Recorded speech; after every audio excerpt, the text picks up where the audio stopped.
country. I just think it's going to be very cool, and it won't be something you will forget easily. Keeping you in the know with Good to Grow, I'm Leah Cooper.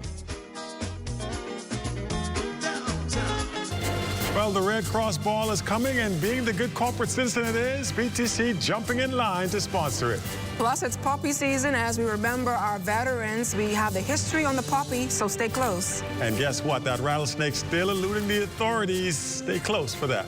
And coming up in sports, high school softball headed to the playoffs.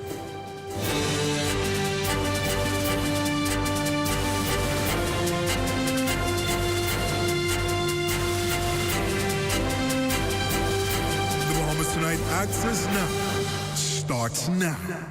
And good evening, everyone. I'm Marcellus Hall. And I'm LaDawn Davis. Welcome to the Bahamas Tonight, Access Now. Well, LaDawn, before you ask, I haven't done any Christmas shopping yet. I know that's your favorite question, so yes, no. Yes, but you know it's 43 days until Christmas, right? Yes, I'm aware of that. Of course, Friday is coming, but I'll buy my gifts on Black Friday. That's usually my time to do so. Yeah, I think I'm going to do that as well.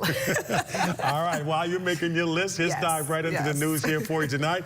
And starting things off, for the third consecutive year, BTC now announcing its title sponsorship for the 2025 Bahamas Red Cross Ball. Now, the company is donating $35,000 and promises another year sponsorship for 2026 as well. Alicia Pinders, director of Bahamas Red Cross, and she expressed her gratitude and on what the donations like this mean for the Bahamas Red Cross.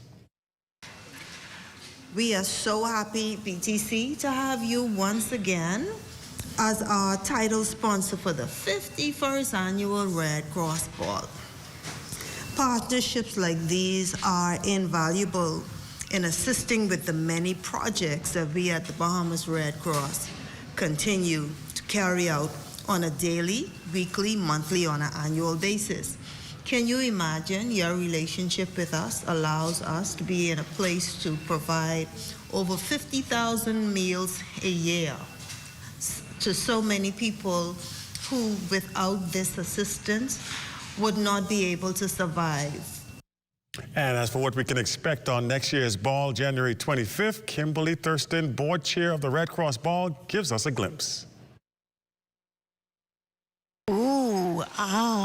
An exciting evening, a best dress evening, a mix and mingle evening, great food, great entertainment, top-notch music, lots of dancing, even the hully-gully.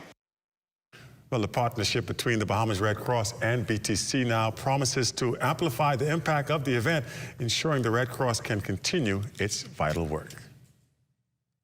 In many countries, including the United Kingdom, Canada, Australia, and the Bahamas, wearing the poppy in the lead up to Remembrance Day is a solemn act of paying tribute to those who lost their lives in service.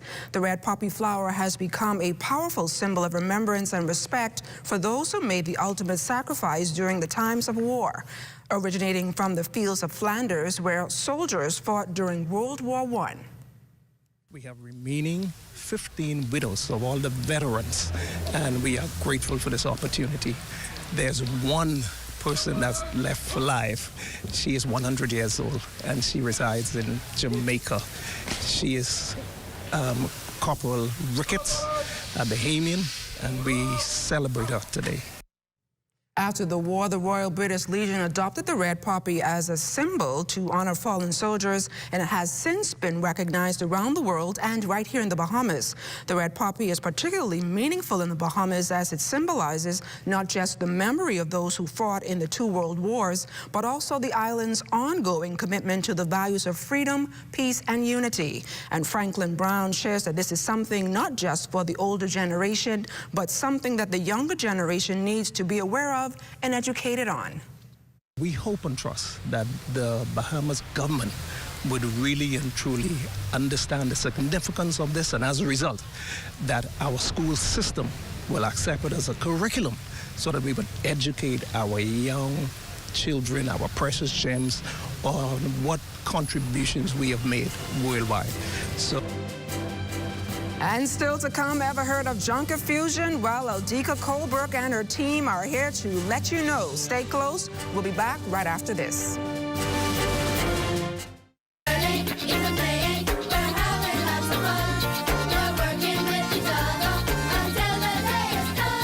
The first prize prize for each category receives $1,000. And because Leno believes in educating and financial literacy, $250 of the $1,000 won for the first prize winner will go towards opening a college savings plan for that student. That's the grand prize for the winner of the Leno Learning Essay Competition. The competition for 6th through 9th grade students recently relaunched to include categories such as poetry, video, and art. At Leno, we know that education is the foundation of success, and we will continue to launch initiatives such as this because we are positive it's going to have a positive impact on future generations. We are especially looking forward to the creative insights that we know we receive from the participants on various topics such as financial literacy as well as accountability. Education Director Dominique McCartney-Russell says the ministry is excited to partner with Leno. We hope to inspire, not just as I indicated, participation, but passion. We want students to walk away with more than just a prize. They should leave with a deeper understanding of how financial decisions impact their lives, their families, and their communities. Through this partnership, we have our shared goal, which is to elevate, inspire, and recommend the next generation of leaders. Thank you for partnering with us again, the Ministry of Education, and we are certainly looking forward to an exciting time with this topic and the relaunch of the creative arts. Competition entries are due November 22nd, and winners will be announced on January 15th of next year. I'm Adama Williams for Ed Talk. Ready to insure your ride? Our new website is ready for you. Visit jsjohnson.com. Go to About, select Coverages, go to Auto, and click Get a Quote. We've made it easier than ever to request a quote online. Fill in all the required fields. When you're done, hit Submit. You'll receive a response via email within 24 hours. Visit jsjohnson.com today. And welcome back. Drone pilot Neville Smith flying out there tonight on Collins Avenue. Now, in the shot, you can see he captured the new Leno Corporate Service building right there on the hill. Good job, Nev. Let's take a flight now to Harbor Island and hear the latest on Snake. See what I did there? Family Island News is brought to you by Commonwealth Brewery Limited. The sighting of a rattlesnake over on the quaint little settlement of Harbor Island continues to make its rounds on social media and has gripped the attention of environmental experts who have not only confirmed it, but are now closely monitoring the venomous species on the island. I caught up with a key eyewitness and an ecologist to find out where it was spotted and efforts being made to monitor it. I noticed forward, I seen this lump. So I pulled more towards the right. I was like, what the hell? And so I kind of slowed down, you know, slow down, looking. And finally, I came so close, close to this thing. Harbor Island resident Peter Dorson says coming face-to-face with an adult diamondback rattlesnake in the southern part of the island caught him by surprise when he recorded the venomous snake in action nearly 2 weeks ago. In fact, he remembers the slimy crawler not only appeared pregnant but was consuming her latest meal before quickly vanishing into bushes nearby. When I tried to pull out my phone, I noticed the snake kind of stood his head up with a rat in the mouth, like a big rat in the mouth. So by the time I put my phone out, my phone dropped on the golf cart platform. I went ahead, grabbed the phone again. By the time I grabbed the phone to take actual footage, the snake took his head up, turned around, and started to crawl towards the forest, like up in the back of the old water tower area. So they were the best footage. Ecologist and owner of the Science and Perspective brand, Dr. Anselino Davis, admits it's not the first sighting of a rattlesnake in Eleuthera, but assures that the aim now is to remove the slithery creature entirely. The important thing is now that we have experts in country, we have professionals in country, so engage them, make sure that they're engaged properly and formally so that they can do the work properly and to the best of their ability and ascertain how many snakes there were. And potentially we can tell where they came from or how they got into the country. so that we can look for an epicenter. If there's a chance that there were more snakes introduced, we need to verify that now before they start spreading out or dispersing throughout Harbor Island. In a statement released today as a precautionary measure, Ministry of Agriculture officials contacted officials at the Ministry of Health and the Department of Immigration to source anti-venom work permits for expert snake catchers. Agriculture officials are also investigating the alleged import through the Bahamas Agriculture, Health and Food Safety Authority, or BAFSA, as there are stringent processes in place to safeguard against these kinds of offenses. A joint task force is currently on the ground at the alleged sighting location. All right, thanks, LaDawn. Well, the Junker Fusion team is in the house. Let's welcome now Chairperson Aldika Culver and Deputy Chairperson Owen Stubbs. Welcome to the show. As we mentioned earlier, there are about 43 days left until Christmas. That's what she told me anyway, which means it's only 43 days left of Junkanoo. With that being said, tell us exactly what Junker Fusion is all about. Well, Junker Fusion is a nonprofit organization made up of alumni of schools across the Bahamas, but basically for right now, New Providence. Our aim is to help with the funding of Junior Junkanoo. We have been just happy just to do something like this for the schools, because Junior Junkanoo, well, Junkanoo on the whole is expensive.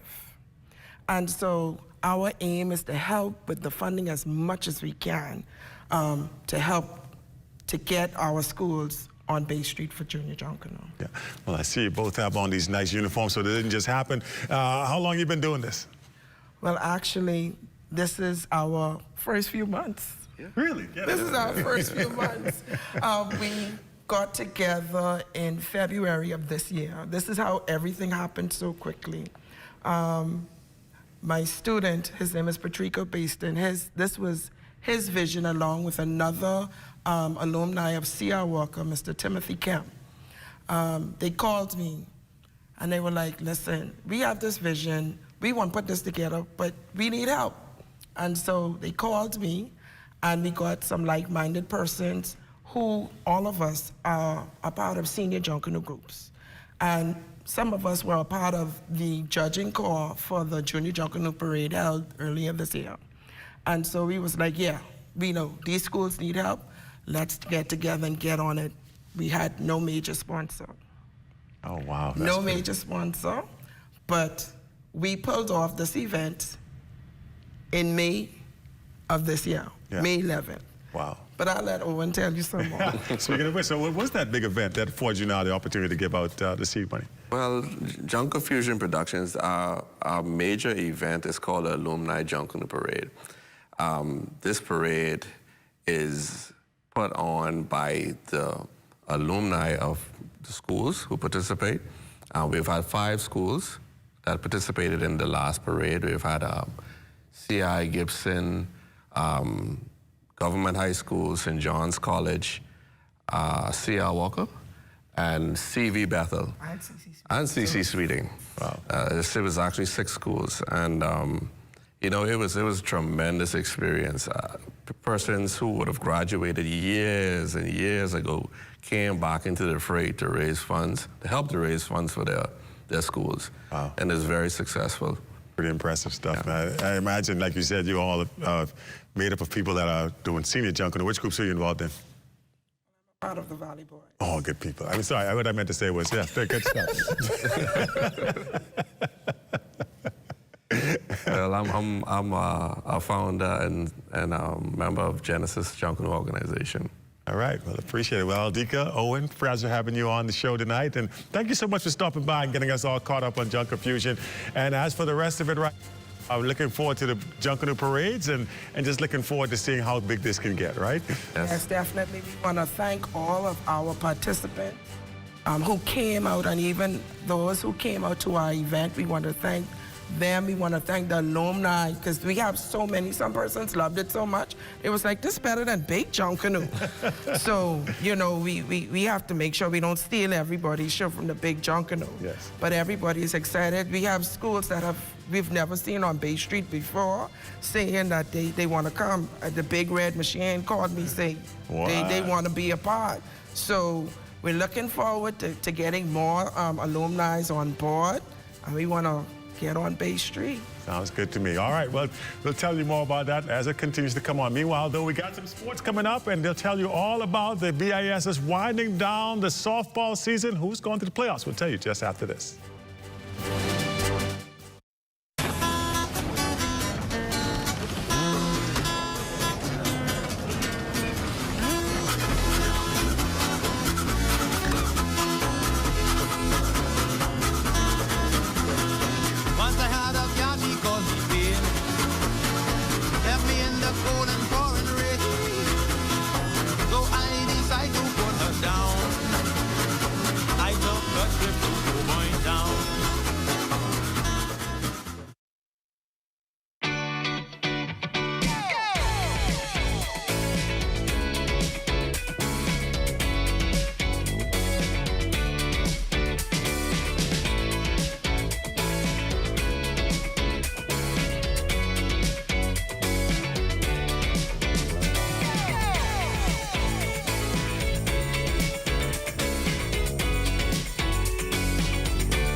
Welcome to your ZNS Total Sports Check, everyone. I'm Marcellus Hall. High school softball starting things off for us today as the regular season winding down. BISS now ready to roll into the playoffs. Girls softball on the agenda. St. John's up against Kingsway Academy. Two squads just looking to play their final set of games. St. John's, though, did have something to play for, keeping their playoff hopes alive if they could pick up a win. So they would battle this one out down to the stretch. They get the victory. Final score 14-8. Unfortunately, though, for the Green Giants, it would not be enough as their season ends falling just short of the postseason. Okay, I mean, we're still sort of sluggish coming out, but upon the second inning, our pitcher was able to get her groove and start pitching strikes. But it wasn't much to defend because everyone wasn't hitting. They were waiting on basic walks. The fight is now set for the upcoming Courtyard Brawl Boxing Showcase set for November 22nd over at Fusion. The event being put together by Bahamian Sports and Events. Longtime promoter Tommy Stubbs, who says that things are coming down together nicely as the fighters get set to step into the ring. And that's it. Your check on sports for you here on this Tuesday. Of course, we do have our Tuesday weather just ahead. Stay with us.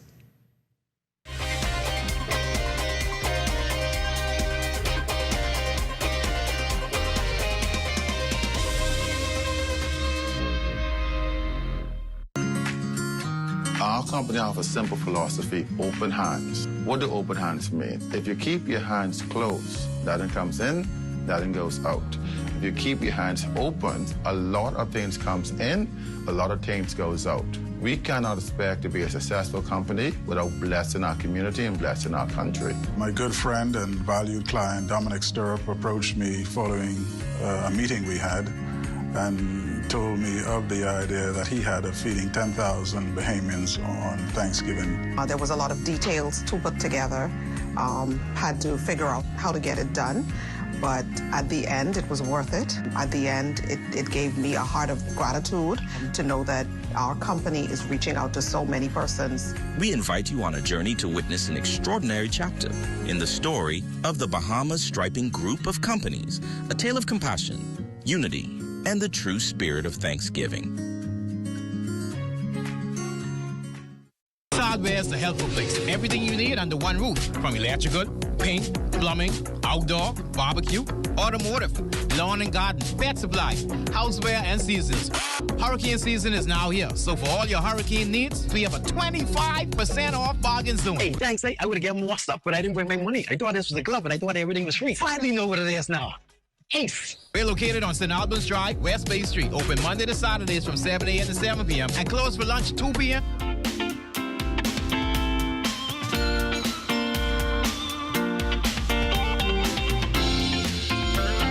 It's time now for your Access weather forecast and our live weather radar showing relatively dry conditions throughout the 700 islands, but in the tropics things are brewing and we can anticipate perhaps a tropical depression or a tropical storm forming in the Caribbean Sea over the next few days. The Hurricane Center giving this a 70% chance of development in the short term, but beyond 2 days we're going to bump that up to about 90%, so we'll keep our eyes on this area very, very closely. And your boating forecast tonight is brought to you by a live business where you always protected during the worst storms. In the northwestern islands tonight, northeast winds 12 to 18 knots, so those winds will be increasing. Wave heights building 3 to 6 feet over the oceans. Caution flags will go up tonight for boaters in the northwest Bahamas. Now your low tide, that will take place at 10:42 tonight. In the central and southeastern islands, northeast winds 10 to 15 knots, the wave heights 2 to 4 feet over the ocean. And then on Wednesday, middle of the week, northwest and central parts of our country, we will see a further increase in those winds, 15 to 25 knots, very rough sea conditions at 5 to 8 feet over the ocean. So advisories will be in place for the northwest and central islands on Wednesday. Now the low tide on Wednesday, that will take place at 11:24 in the morning with a high tide at 5:19 in the afternoon. And for the southeast Bahamas on Wednesday, northeast winds 15 to 20 knots, wave heights 4 to 7 feet. Caution flags go up in the southeast Bahamas on Wednesday. And then Thursday in the northwest and central islands, the winds become easterly. We'll see a slight reduction in those winds, becoming 12 to 18 knots, wave heights 3 to 6 feet over the ocean. And the high tide on Thursday, 5:53 in the morning with a low tide at 12:29 in the afternoon. And in the southeast Bahamas, easterly winds as well, 15 to 20 knots, wave height 4 to 7 feet. Caution flags stay in place. That's going to do it for your boating forecast. It's time now for your international temperatures, and they're brought to you by Royal Star Assurance.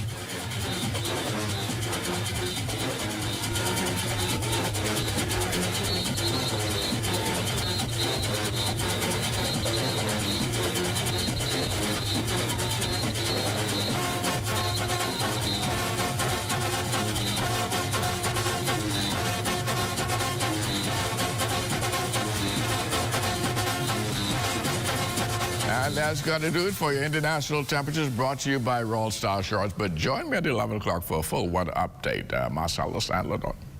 All right, thanks, Baz. Looks like the temperatures start to drop a little bit, LaDon. And you know what that means? It's almost Christmas time, and I know we both definitely can't wait, right? Definitely can't wait. All right, before we start talking about Christmas gifts, and buying them, all that stuff again, let's turn things over to Matea Cunningham and let's talk socials. I'm Matea, and you're watching Let's Talk Socials. Today, we're talking about a trend that's making big waves on social media this week. Here's the setup.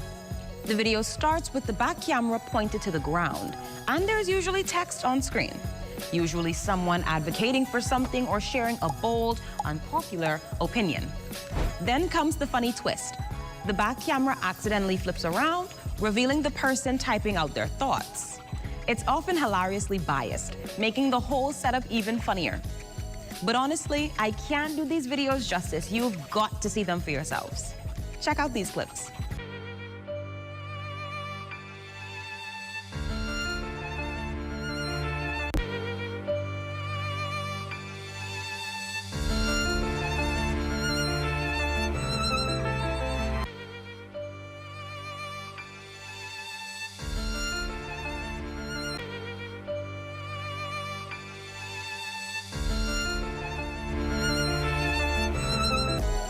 Oops, let's just pretend that you didn't see that.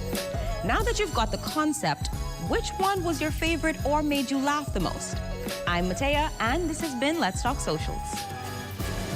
All right, good job, Matea. Well, that does it for Access Now. Stay tuned, though. Rundown with Clint Watson just ahead. Good night, everybody. Good night. Clint Watson has been the trusted voice of journalism for over 2 decades. He is your first choice for hard